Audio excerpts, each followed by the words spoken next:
ফোনটো পোৱা হ'ল চাগে ন? নাই হোৱা। Sadiya LIC village Padumphula GP নচদিয়া টিবেল নম্বৰ 134 PM কেছৱাই ইলেক্ট্ৰিকেল পইণ্ট হয়।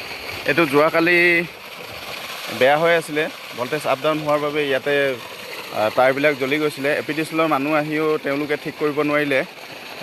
আজি আমাৰ বিভাগৰে নবলাহন দা আহি তেওঁ ঠিক কৰি দিলে। এতিয়া পাম্পটো সুন্দৰভাৱে চলি আছে।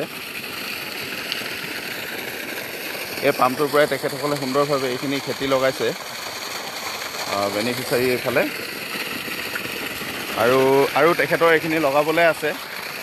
তেখেতৰ কৃষিভূমি এনেধৰণে শুকাই আছে, পানী নাই, গতিকে আজিৰ পৰা এতিয়া পানী সুন্দৰভাৱে পাব।